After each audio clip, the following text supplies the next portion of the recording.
સુરત શહેરમાં મૈધરપુરા વિસ્તારમાં સાંધા જ્વેલર્સ નામની એક ફેક્ટરી ઘરેણાં બનાવવાની એક ફેક્ટરી છે. એ ફેક્ટરીમાંથી એમને ત્યાં નોકરી કરતો સજીવ સાધ્ય ઉર્ફે બપ્પન સન ઓફ સ્વપ્ન સાધ્ય નામનો એમનો ત્યાં માણસ કામ કરતો હતો. એ 17/6/2026ના રોજ એને ત્યાંથી અલગ અલગ સોના ચાંદીના 111 ગ્રામ જેટલાના ઘરેણાં અને 64 ગ્રામ કેરેટના હીરા ચોરી કરીને અંદાજે 30-32 લાખનો મુદ્દામાલ ચોરી કરીને આમ જતો રહેલો હતો.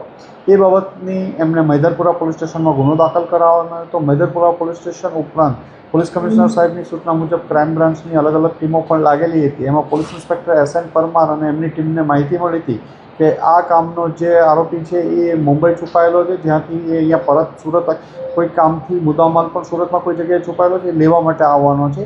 એ બાતમી આધારે આજ વહેલી સવારે એને પકડી પાડવામાં આવ્યો છે. એની પાસેથી અલગ અલગ ઘરેણાં અને સોના ચાંદીના અને દાગીના અને હીરા જે નેચરલ્સ અને CVD બંને જે 674 જેટલા 45 કેરેટના CVD, 111 ગ્રામ જેટલા જુદા જુદા ઘરેણાં અને બાકીના 15 ગ્રામ કેરેટના ઓરિજિનલ હીરા 26 નંગ મળી આવ્યા હતા, જેની અંદાજે કિંમત 37 લાખ જેટલાનો મુદ્દામાલ આની પાસેથી કબજે કરવામાં આવ્યો છે.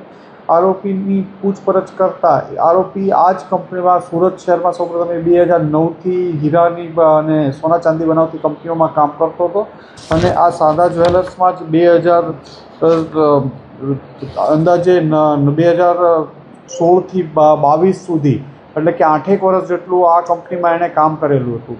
8 વર્ષ કામ કર્યા બાદ એ ત્યાંથી જતો રહેલો અને ફરીથી એ 15 દિવસ પહેલાં એટલે કે 3 જૂને ફરીથી કામ કરવા માટે ત્યાં આવ્યો હતો અને આ ઘરેણાં ચોરીના પ્લાન સાથે જ આવ્યો હતો કે એને પોતાનો બિઝનેસ સ્ટાર્ટ કરવો હતો મુંબઈમાં.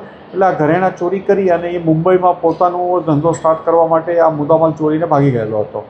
આરોપીને પકડી પાડવામાં આવ્યો છે. એને બીજું આ દરમિયાન 22થી લઈ અને અત્યાર સુધીમાં બીજે ક્યાંય આવા બનાવ કરેલા છે કે નહીં એ બાબતની પૂછપરછ ચાલુ છે અને આગળની તપાસ માટે મૈધરપુરા પોલીસ સ્ટેશન સોંપવામાં આવશે. અત્યારની એ બાબતની પણ અમે પૂછપરછ કરી રહ્યા છીએ કે આની સાથે આ ગુનામાં કોઈ અન્ય ઇસમ સંડોવાયેલો હતો કે નહીં.